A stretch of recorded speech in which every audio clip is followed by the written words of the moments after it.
Assalamualaikum warahmatullahi wabarakatuh. Perkenalkan, nama saya Putri Nabila Reza Nurdin dengan NIM D1012-51036.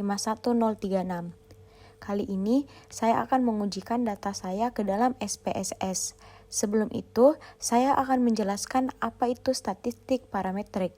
Statistik parametrik adalah cabang dari ilmu statistik inferensial yang digunakan untuk menguji hipotesis dan membuat kesimpulan tentang populasi.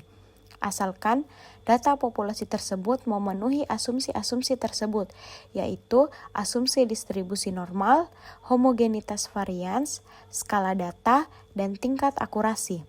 Selanjutnya, ciri-ciri data parametrik. Yang pertama, skala data. Variabel dependen harus berskala interval atau rasio, yaitu data kuantitatif. Yang kedua, distribusi normal. Data harus berdistribusi normal, yaitu berbentuk lonceng, yang dapat diujikan menggunakan Kolmogorov-Smirnov atau Shapiro-Wilk. Yang ketiga, homogenitas varians. Untuk perbandingan kelompok, varians antara kelompok harus sama atau homogen. Diuji menggunakan Levenen test. Dan yang terakhir, ukuran sampel. Diutamakan memiliki sampel yang cukup besar untuk hasil yang lebih stabil. Selanjutnya, kita masuk ke syarat penggunaan statistik parametrik. Yang pertama itu ada skala data, yaitu variabel harus berskala interval atau rasio yang dikenal dengan kuantitatif. Yang kedua, normalitas distribusi. Data harus berasal dari populasi yang berdistribusi normal, diuji dengan Shapiro-Wilk atau Kolmogorov-Smirnov. Dan yang terakhir, homogenitas varians. Varians antara kelompok harus sama, diuji dengan Levenen test. Di sini saya sudah memasukkan data mentah saya ke dalam SPSS sebanyak 60 responden. Selanjutnya kita akan mengecek apakah data saya normal atau tidak dengan cara klik Analyze, kemudian pilih Descriptive Statis, lalu pilih Explore. Saya memilih gender dan umur untuk dimasukkan ke faktor list. Sedangkan untuk screen time dan produktivitas skor saya masukkan kepada dependent list. Setelah itu klik plots dan centang normality plots with test dan klik continue dan klik OK. Setelah itu hasilnya akan keluar.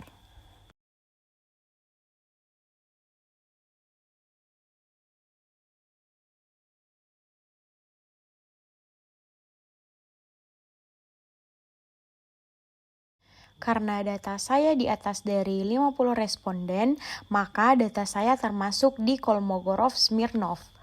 Maka dari itu bisa kita lihat signya di sini itu di atas normalitas. Setelah itu kita save data yang sudah kita uji ini ke dalam file komputer.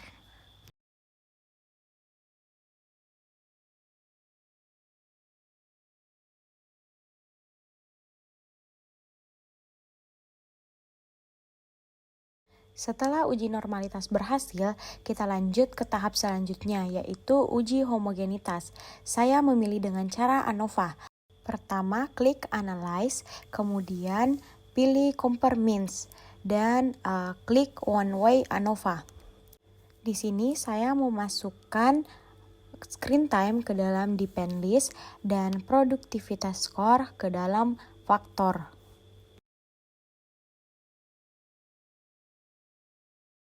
Setelah itu, klik Option dan centang Homogeneity of Variant Test.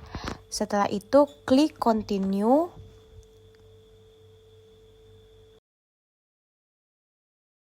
Dan klik OK. Setelah itu, datanya akan keluar. Bisa dilihat, data saya itu tidak homogenitas. Dan juga pada tabel ANOVA, sig saya itu 582, yang dimana sangat jauh dari 0,05, yang berarti tidak ada perbedaan signifikan pada rata-rata skor produktivitas di antara kelompok screen time yang berbeda.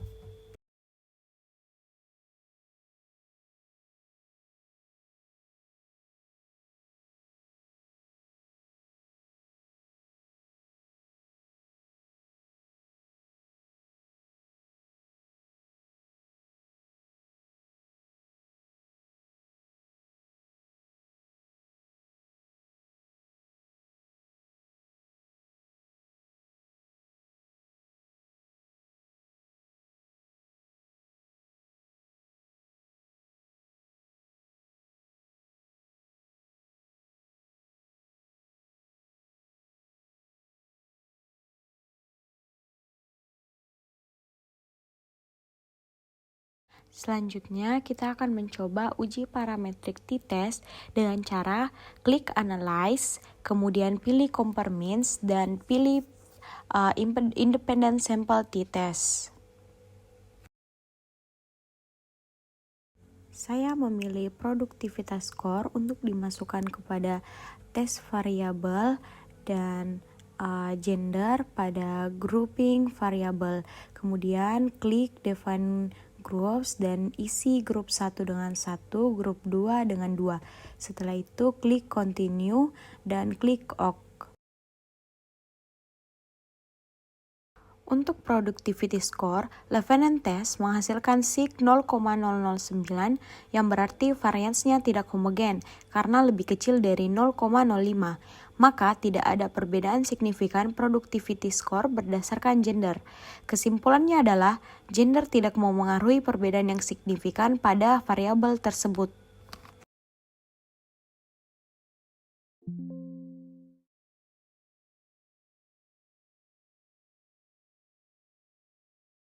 Setelah uji parametrik selesai, kita akan berpindah ke uji non-parametrik. Sebelum masuk, saya akan menjelaskan apa itu statistik non-parametrik. Statistik non-parametrik adalah cabang dari ilmu statistik inferensial yang digunakan untuk menguji hipotesis dan membuat kesimpulan tentang populasi, tanpa membuat asumsi ketat bahwa data populasi tersebut berdistribusi normal. Non-parametrik digunakan ketika data atau kondisi penelitian tidak memenuhi asumsi untuk uji parametrik. Secara spesifik, non-parametrik dipakai saat 1. Data tidak berdistribusi normal, contohnya seperti hasil uji normalitas Kolmogorov-Smirnov atau Shapiro-Wilk menunjukkan data lebih kecil dari 0,05, yaitu data yang tidak normal. Maka gunakan uji non-parametrik, yaitu seperti Mann-Whitney, Kruskal-Wallis, dan Spearman, dan lain-lain. Yang kedua, skala data hanya nominal atau ordinal, contohnya seperti jenis kelamin, tingkat kepuasan, dan peringkat. Yang ketiga, varians tidak homogen atau tidak memenuhi homogenitas. Jika uji Levenes menunjukkan data lebih kecil dari 0,05, varians antar kelompok berbeda. Parametrik jadi kurang valid dan gunakan non-parametrik. Yang keempat, sampel kecil. Biasanya jika data kurang dari 30 dan distribusi tidak jelas, kita menggunakan non-parametrik agar lebih aman. Dan yang kelima, data mengandung banyak outlier. Outlier ekstrem dapat merusak uji parametrik. Non-parametrik lebih robust. Dan yang terakhir, hubungan data tidak linear. Contohnya seperti hubungan monoton bukan linear. Singkatnya, pakai non-parametrik jikalau data ini tidak normal atau tidak homogen, berskala ordinal, nominal, atau sampelnya kecil. Pertama, kita klik Analyze, kemudian buka non-parametric test, kemudian pilih Legally Dialog, dan pilih to independent sample.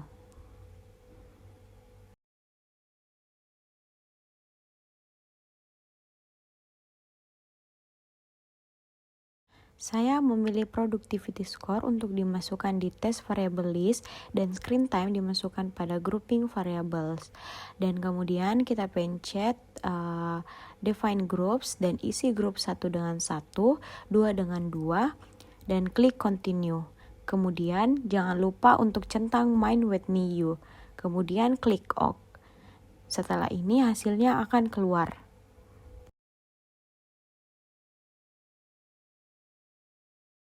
Bisa kita lihat pada tabel tes statistik bagian asimpit sig, nilainya yaitu 811 yang dimana lebih besar dari 0,05 yang membuat hasilnya tidak signifikan karena tidak ada perbedaan statistik yang nyata antara dua kelompok screen time.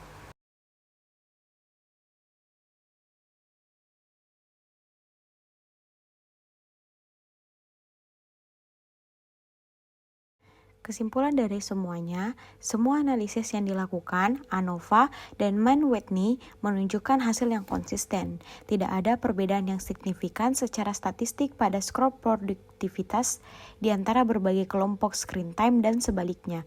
Secara sederhana, screen time yang diamati dalam sampel ini tidak memiliki hubungan atau efek yang signifikan terhadap produktivitas skor. Itu dia tadi penjelasan saya. Lebih dan kurangnya mohon dimaafkan. Wassalamualaikum warahmatullahi wabarakatuh.